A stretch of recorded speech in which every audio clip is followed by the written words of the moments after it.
Heaven Official's Blessing. Chapter 213. Audio source: WuXiaWorldAudiobook.com. Breaking the Standstill, a well-timed gift. Suddenly, a light suddenly turned on in his head, and Xie Lian put Yin Yu down, rising to his feet. The cursed shackle. He took the cursed shackle. If that thing was unimportant, then Junwu wouldn't have taken it. Yet he went out of his way to remove the curse. The shackle sucked full of Yin Yu's blood and took it, so perhaps, not only did that thing suck away Yin Yu's blood, it also imprisoned his soul. Having thought of this, Xie Lian left the beaten and bruised Quan Yi Jun behind and dashed out to the back of Qi Ying Palace.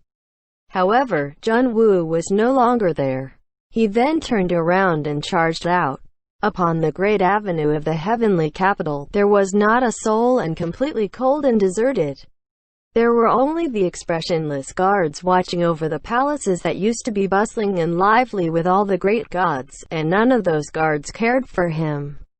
Xie Lian didn't care for them either and ran straight for the great martial hall. Sure enough, Junwu had returned here, and was seated upon the throne, still gazing at that cursed shackle. The moment Xie Lian charged in, he heard a weird gurgling noise. And when he looked up, that fetus spirit was hanging off the glamorous ceiling with all four of its limbs, and was crawling upside down rapidly like some cold-blooded creature, incredibly creepy.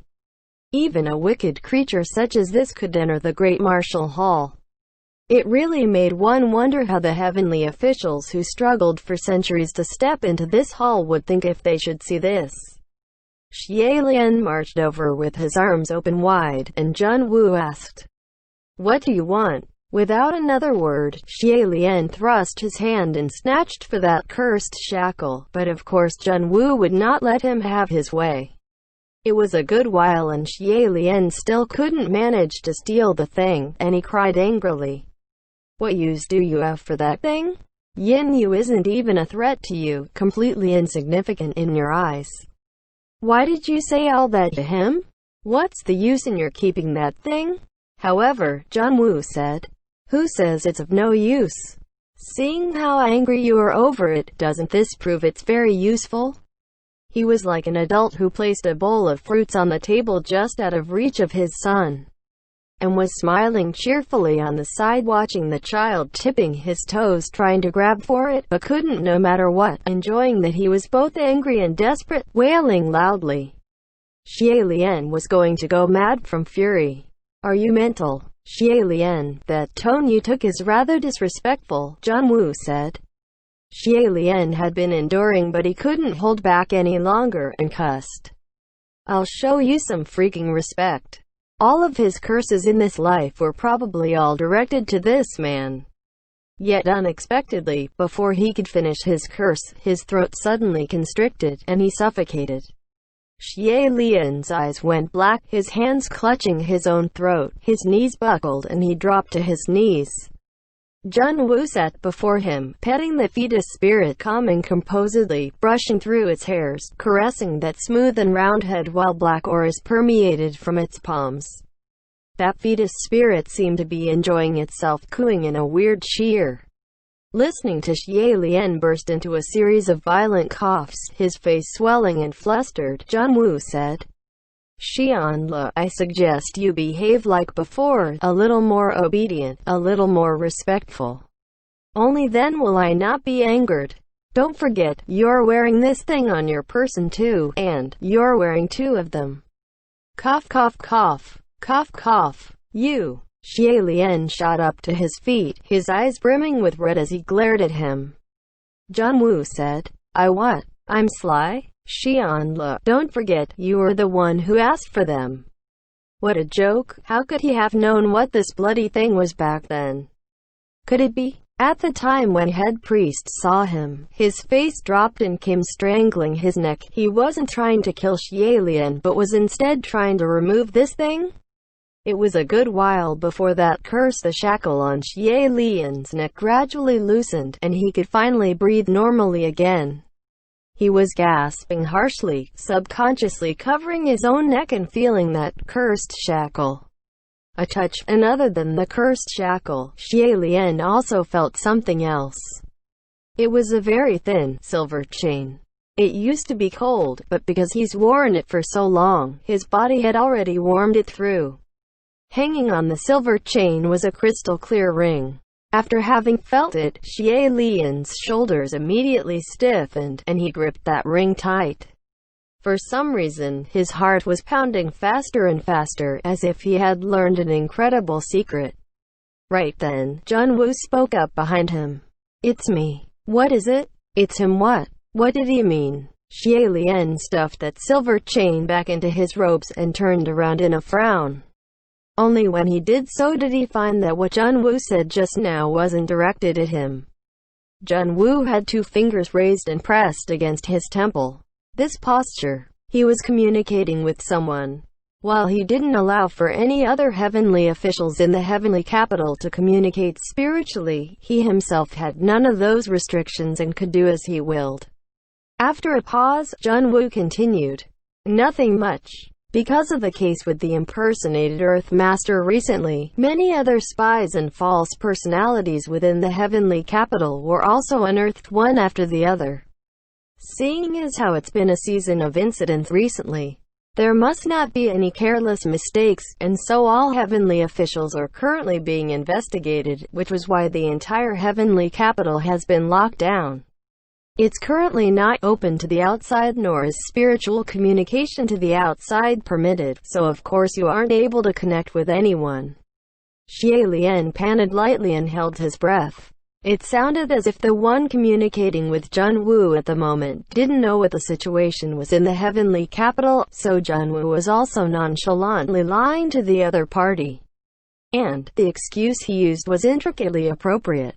With the case of black water impersonation surfacing, the waves it caused were atrocious, worthy of attention, so it was reasonable for the entire court to be locked down. Even if Xie Lian screamed and yelled, the person on the other end wouldn't be able to hear him, so he decided to just observe calmly and act accordingly. It was a good while before there was an unnoticeable, minuscule flash of change in his expression. He replied warmly, "Oh, you wish to come to the heavenly capital? Of course you can. The case this time is indeed not a small one, so since you have the heart to come help, you are of course most welcome." The other party actually volunteered to come help out in the heavenly capital. If they volunteered several hours earlier, then it would be more than helpful, since they were definitely in need of aid. But this timing? The entire heavenly capital had already fallen and became the lair of demons, so this was no different than jumping into a fire pit. On the side, Junwu said a few more simple words and ended the communication. Xie Lian immediately questioned, "Who's coming?" That fetus spirit seemed to know that it was not a creature of light and quietly crawled into the shadows and hid. Junwu, on the other hand, only gave a small smile. "What's the rush? You'll see soon enough." That was out of his expectations. Xie Lian wondered incredulously. "You're gonna let me see? Didn't you tell the other party that the entire heavenly capital is in lockdown and every heavenly official is being investigated?" "Of course," Junwu replied. "But I should at least have trustworthy left-right hands." Ling Wen was technically still on the run, so naturally she couldn't play the role of Junwu's left-right hands, which was why this task fell on Xie Lian's head. Just as he was contemplating, Junwu studied him for a moment and said warmly, "Xian Le, just be good and cooperate. Don't bother with any silly tricks. I know you too well. I can know everything on your mind." Junwu played with that blood-filled cursed shackle in his hand absent-mindedly and added, "You've said it yourself to me, Yin Yu was completely insignificant. Actually, it should be said that all heavenly officials in the heavenly court, big or small, are all insignificant in my eyes. If you expose anything, you understand what will happen. So, don't give anything away. Tidy yourself up, they'll be here soon." Xie Lian didn't speak, but he did indeed crawl up from the floor, dusted himself off, and really did tidy himself up, walking over to stand in the position he had always stood next to Junwu's side. Junwu approved. "Just like that. While John Woo's threat was very effective, Xie Lian also discovered something he didn't seem to want whoever was coming to realize the truth of how the heavenly capital had fallen. This made him want to know even more just who exactly was coming. After 2 incense time later, before the great martial hall, several figures finally appeared. They saw a lady cultivator in verdant robes riding a burly black ox, a sacred sword hanging on her waist, approaching languidly with several farmers following behind, each varying in sizes. It was actually the Rainmaster who had come. Xie Lian was slightly surprised. Based on how John Woo acted the way he acted after he was exposed, he'd kill whoever would block his way, and should have locked up anyone who approached, so why was he wary of the Rainmaster? Naturally nothing could be learned right now. The moment she entered the great martial hall, the Rainmaster inclined her head slightly towards the two. "Your Royal Highness, my lord, how do you do?" Xie Lian pretended nothing was the matter and also returned the greeting. "Lord Rainmaster." He appeared polite and unfazed, but his mind was spinning. Just what could he do to tell the Rainmaster the real situation here at the heavenly capital? John Woo spoke. "It has been a long time since Rainmaster last came to the heavenly court." The Rainmaster, however, gave an irrelevant answer. "This lockdown at the heavenly capital is rigorous." Her words sounded as if she was puzzled, and John Woo responded, "It couldn't be helped." With the Blackwater case thus, the middle court had already plucked out over 50 some fake heavenly officials. It's deeply concerning whether if there are other pawns planted in the upper court. "I see," the Rainmaster said. The three of them chatted simply for a bit, and only then did Xie Lian realize that when John Woo spoke, no matter it be truth or lie, his bases were always perfectly covered without any flaws, exceedingly amazing. He had the mind to warn, but first, he was afraid John Woo would notice and take it out on the other heavenly officials. Second, he was also afraid to involve the Rainmaster who didn't know what was going on, so his hands were tied. The Rainmaster didn't seem to notice anything unusual either, and only inquired if there was anything that needed her help. John Woo replied, "Not at the moment. However, once the investigation is complete, I'm sure there will be plenty of need of your assistance. Then, I will remain in the heavenly capital for now, and await for summoning," the Rainmaster said. John Woo maintained his smile. His thoughts couldn't be told, but even when they've reached this point, he still hadn't shed all pretenses. "Sounds good. You've left the capital for years, so it's good to take this chance to refamiliarize yourself. Your Rainmaster residence has been empty for many years now." The Rainmaster nodded and slowly stood down. Xie Lian knew that the moment she's gone, she'd be monitored, and felt slightly anxious. Suddenly, the Rainmaster turned back around and spoke up. "Your Highness." Xie Lian's heart skipped. Does Lord Rainmaster have guidance to impart? Could she have finally noticed something wrong? However, the Rainmaster said, "Nothing to impart. I've been gone from the heavenly capital for many years, so I've brought some souvenirs and thought I'd gift you some. Would you be willing to receive them?" Xie Lian hadn't expected it to be something like this and didn't know whether to laugh or cry. "Huh, thank you." John Woo of course never took gifts, and smiled as he allowed the Rainmaster's escorts to enter. "Xian Le, Lord Rainmaster is to gift you presents, why don't you accept quickly?" The way he said it made Xie Lian out to be a young child in need of discipline. Guests came to make visit, brought a gift for the child, and the elder would make the child come out to receive it before having the child utter thanks. Xie Lian had no choice, and a farmer approached, presenting with both hands a package of something very tightly wrapped. Xie Lian uttered his thanks casually, taking the package distractedly, but suddenly, his face changed, like he discovered something unusual. His back was facing John Woo, and John Woo shouldn't be able to see his expression, but still he inquired, "What kind of gift is this?" When the Rainmaster saw he had taken the gift, she raised her hands in courtesy and smiled. "Nothing valuable, just some local specialty grown from the earth." If there is nothing else, I will take my leave. Please, Junwoo said.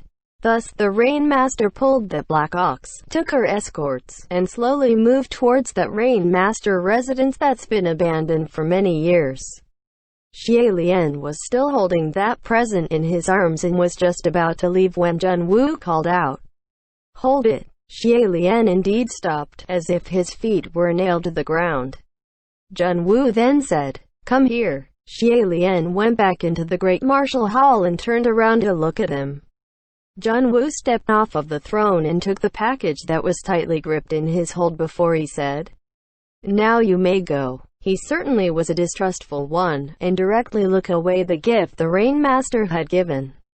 Xie Lian glanced at him, and wordlessly returned to his Xianla Palace.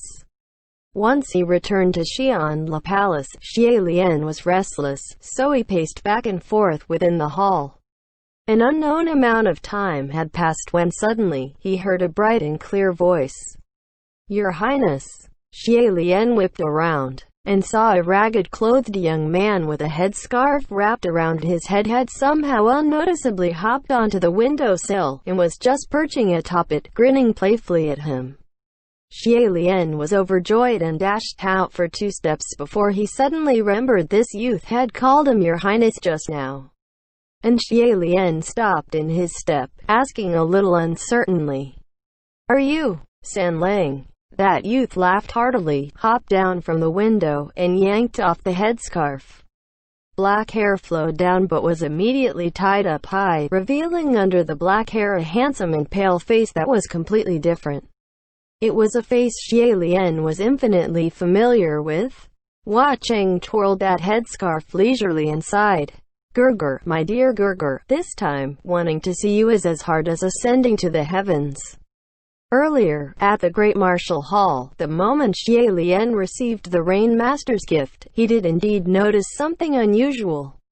However, what was unusual wasn't the gift itself but the person who was delivering the gift. When he took the package, he felt the other party held his hand and squeezed.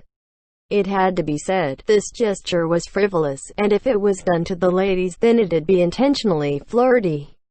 At the time, Xie Lian only blinked but didn't express anything, and gazed over without sounding any alarm. The one who was standing before him was a tall youth. While that youth was dressed the part of a farmer, wearing patched, muddy clothes with a headscarf wrapped around his head, still his face was handsome and delicate, the light in his eyes twinkling. However, that light only twinkled in that instant when the two met eyes, and when Xie Lian blinked again to see that youth had returned to his shy and naive disposition and stood down with bowed head. Since now Hua Cheng had come seeking to Xianla Palace, then naturally all the monitoring eyes in the surrounding area had been taken care of. The moment Xie Lian saw him, he felt him to be incomparably dependable, and there was nothing left to worry about. End chapter.